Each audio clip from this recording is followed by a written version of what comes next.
Nursing Doubt Clearance. If you are new in my channel, please subscribe my channel and like video. My today's topic of discussion is vitamin C tablets, its uses, side effects and other special points of vitamin C tablets.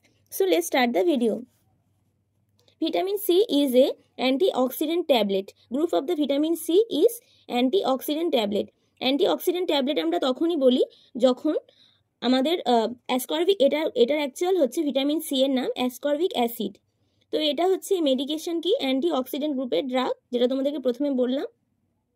এটা mainly use করা হয় scurvy একটা রোগ হয় আমাদের, যেটা হচ্ছে একটা দাঁতের গাম সোয়েলিং দেখা যায় এবং গামের হচ্ছে joint pain, poor wound healing যদি থাকে, এই সমস্যাগুলো থাকলে কিন্তু আমরা মেনলি ভিটামিন সি ট্যাবলেটটি ইউজ করতে পারি।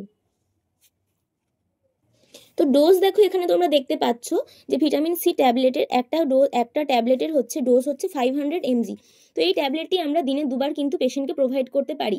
অবশ্যই অ্যাডাল্ট পেশেন্টকে আমরা দেবো, এটা অ্যাডাল্ট ডোজ। যদি বাচ্চাদের ক্ষেত্রে দিতে হয় তাহলে কিন্তু অবশ্যই ডক্টরের পারমিশন নিয়ে, যে কোনো মানুষেরই প্রত্যেকেরই এই মেডিসিন নেওয়ার আগে অবশ্যই ডক্টরের পারমিশন নিতে হবে। কিন্তু অ্যাডাল্ট ডোজ হিসেবে 500 mg করে দিনে দুবার বিডি ডোজে কিন্তু আমরা এই মেডিসিনটি নিতে পারি। তো দেখো এবার জেনে নিই যে কি মানে ইউজে আমরা কোনভাবে আমরা এই মেডিসিনটি ইউজ করতে পারি। তো দেখো প্রথমেই তোমাদেরকে বললাম যে স্কারভি, যে ভিটামিন সি এর অভাবে আমাদের দাঁতে গামে একটা ধরনের রোগ হয় যেটাকে বলা হয় স্কারভি। তো এই রোগের ট্রিটমেন্টের জন্য কিন্তু ভিটামিন সি ইউজ করা হয়। এই রোগটি হলে কিন্তু প্রচুর সমস্যা দেখা যায়, দাঁত থেকে ব্লিডিং হতে থাকে, গাম ফুলে যায়, গাম মানে আমাদের যেটা মাড়ি, অ্যান্ড জয়েন্ট পেন দেখা যায়। তো এই জন্য আমরা কিন্তু এই মেডিসিনটি যখন আমাদের স্কারভি দেখা যায় কোনো পেশেন্টের, তখন আমরা এই মেডিসিনটি প্রোভাইড করতে পারি।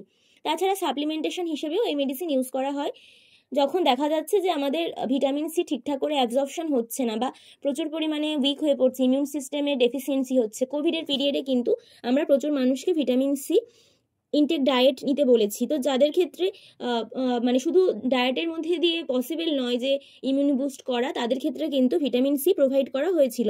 তো সেভাবে কিন্তু আমরা ভিটামিন সিটি প্রোভাইড করতে পারি অ্যাজ এ সাপ্লিমেন্টেশন হিসেবে, যদি প্রচুর পরিমাণে হাই রিস্ক হয়ে পড়ে এবং প্রচুর পরিমাণে মানে ইমিউন সিস্টেম উইক হয়ে পড়ে সেক্ষেত্রে। আর কি দেখো, ইমিউন সিস্টেমের সাপোর্ট যেটা বললাম সাপ্লিমেন্টেশন হিসেবে এবং ইমিউন সিস্টেমের সাপোর্ট হিসেবে আমরা ইউজ করতে পারি। আর কি আয়রন অ্যাবজর্পশনে প্রচুর পরিমাণে হেল্প করে।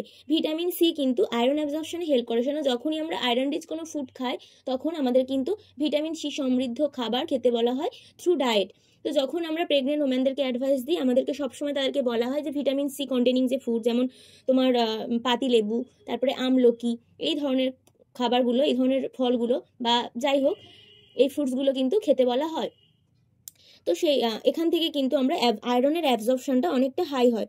স্কিন হেলথে ইউজ করা হয়। স্কিন হেলথে এটা কিভাবে ইউজ করে, যখন দেখবে যে গা প্রচণ্ড পরিমাণে রাফ হয়ে যাচ্ছে, স্কিনটা যেটা হচ্ছে স্কিন রাফ হয়ে যাচ্ছে, ড্রাই হয়ে যাচ্ছে প্রচুর পরিমাণে, তখন কিন্তু এটা মেনলি ডিহাইড্রেশনের জন্যও হয়, কিন্তু স্কিনের প্রবলেম থাকলে সেক্ষেত্রেও কিন্তু দেখা যায় ভিটামিন সি জনিত সমস্যা যদি দেখা যায়।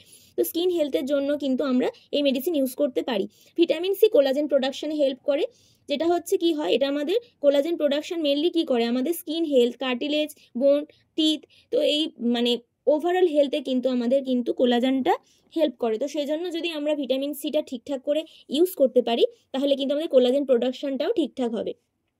নেক্সট হচ্ছে ইমিউন সিস্টেম, বললাম যেটা যে ইমিউন সিস্টেমটা হচ্ছে বাড়ে এই যখন কোনো ইলনেস আমাদের অ্যাটাক করছে, কোনো ইলনেস আমার হচ্ছে বা কোনো ডিজিজ অ্যাটাক করছে, তো সেক্ষেত্রে কিন্তু আমাদের অনেকটা ইমিউনিটি বুস্ট আপ হয়ে থাকে ভিটামিন সি সমৃদ্ধ খাবার বা ভিটামিন সি সাপ্লিমেন্টেশন হিসেবে যদি আমরা নিয়ে থাকি। খুব তাড়াতাড়ি উন্ড হিলিং হয় আমাদের, হচ্ছে দেখবে অনেকেরই আছে যে প্রচুর পরিমাণে যখন হচ্ছে কেটে যাচ্ছে যে অনেকটা ডিউরেশন নিচ্ছে সেই উন্ডটা কিওর হতে। তো সেক্ষেত্রে কিন্তু আমরা যদি উন্ড হিলিং এর জন্য ভিটামিন সি সমৃদ্ধ খাবার খুব তাড়াতাড়ি খাই, তাহলে কিন্তু যখন মেজর কোনো অপারেশন হয় তো সেক্ষেত্রে তখন কিন্তু আমাদের এই মেডিসিনটা নিলে খুবই আমরা উপকৃত হব। আর আছে তোমার চুলের, যে যখন দেখবে যে প্রচুর পরিমাণে চুল পড়ছে বা চুল ড্রাই হয়ে যাচ্ছে, খসখসে রাফ হয়ে যাচ্ছে, বললাম যে, তো সেই জন্য তার ক্ষেত্রেও কিন্তু আমরা ভিটামিন সি সমৃদ্ধ খাবার খেতে পারি। তো এগুলোই ছিল আমার যে ভিটামিন সি আমাদের কোন কোন কাজে হেল্প করে বা কিভাবে আমরা ভিটামিন সি ইউজ করতে পারি। তো নেক্সট দেখো আমরা চলে যাচ্ছি আর কিছু জেনে নিই, যার কিছু স্পেশালাইজড ইউজও আছে। যদি হার্ট সার্জারির পরে কিন্তু ভিটামিন সি দেওয়া হয়, কারণ এটা হচ্ছে ইররেগুলার যে হার্টবিট হয় আমাদের, সেটা কিন্তু প্রিভেন্ট করতে পারে। কোলোনোস্কোপির পরে আগে দেওয়া হয়, কারণ এটা কি এটা হচ্ছে bowel preparation fluid containing vitamin C. এটা হচ্ছে empty the colon with a smaller volume of liquid. তো আমাদের বাওয়েলটা ক্লিয়ার করতে হয় বিফোর কোলোনোস্কপি, তো সেই জন্য ভিটামিন সি কিন্তু দেওয়া হয়। অ্যানিমিয়া ম্যানেজমেন্টে বললাম যে অ্যানিমিয়া থেকে কি হয়, অ্যানিমিয়া কেন হয়, আয়রনের ডেফিসিয়েন্সির জন্য হতে পারে একটা কারণ, রিজন। তো সেই জন্য যদি আমরা ভিটামিন সি সমৃদ্ধ খাবার খাই আমাদের আয়রনের অ্যাবজর্পশনটা ভালো হবে, অ্যানিমিয়াটা প্রিভেন্ট করবে। তো এইগুলোই হচ্ছে আমার মেন ভিটামিন সি আমরা ইউজ করতে পারি। তো নেক্সট দেখো আমি জেনে নিই সাইড এফেক্টস কী কী থাকতে পারে। তো এই মেডিসিনের কিন্তু যদি ওভার ইউজ আমরা করি বা ওভার ডোজ নিতে থাকি তাহলে কিন্তু এই মেডিসিনে প্রচুর পরিমাণে সাইড এফেক্ট দেখা যায়। সেজন্যই বললাম যে ডক্টর অ্যাডভাইস নিয়ে অবশ্যই এই মেডিসিন নেওয়া উচিত। তো দেখো কী কী সাইড এফেক্টস এখানে থাকে। তো দেখো এখানে মেনলি যে সাইড এফেক্টসগুলো হয় সেগুলো হচ্ছে নজিয়া হতে পারে, ডায়রিয়া হতে পারে, স্টমাক ক্র্যাম্পস, পেটে অনেক সময় প্রচুর পরিমাণে পেট খিচে ধরে বা পেটের যন্ত্রণা দেখা যায়, বা হচ্ছে বাওয়েলের প্রবলেম দেখা যায়। তো এই সমস্যাগুলো কিন্তু দেখা যায়। আর হচ্ছে হার্টবার্ন দেখা যায়, হেডেক দেখা যায়, প্রচণ্ড পরিমাণে অ্যাসিডিটি হয়, মাথার যন্ত্রণা হয়। এই সমস্যাগুলো কিন্তু ভিটামিন সি এক্সেসিভ ইউজের জন্য বা লং টার্ম ইউজের জন্য হতে পারে। তাছাড়া কিছু লেস কমন আর হচ্ছে সিরিয়াস সাইড এফেক্টস কিন্তু হতে পারে এই ভিটামিন সি এক্সেসিভ ইউজের জন্য। কিডনিতে স্টোন পড়তে পারে। যখন দেখা যায় যে প্রচুর পরিমাণে সাপ্লিমেন্টারি হিসেবে কেউ ভিটামিন সি ইউজ করছে সেক্ষেত্রে কিন্তু কিডনি স্টোন দেখা যায় এবং আয়রনের ওভারলোড হতে পারে। অনেক মানুষের, প্রত্যেকটা মানুষের তো কনজাম্পশন আলাদা আলাদা ধরনের হয় আয়রনের। তো যখন এক্সেসিভ আয়রনের ওভারলোড হয়ে যায়, যখন আমার শরীরে অলরেডি অনেকটা আয়রন আছে কিন্তু তারপরেও আমি হচ্ছে এক্সেসিভ পরিমাণে ভিটামিন সি ইনটেক করছি এবং আয়রনের কনজাম্পশনটা আরও বেশি হচ্ছে, সেক্ষেত্রে আয়রন কিন্তু ওভারলোড হতে পারে।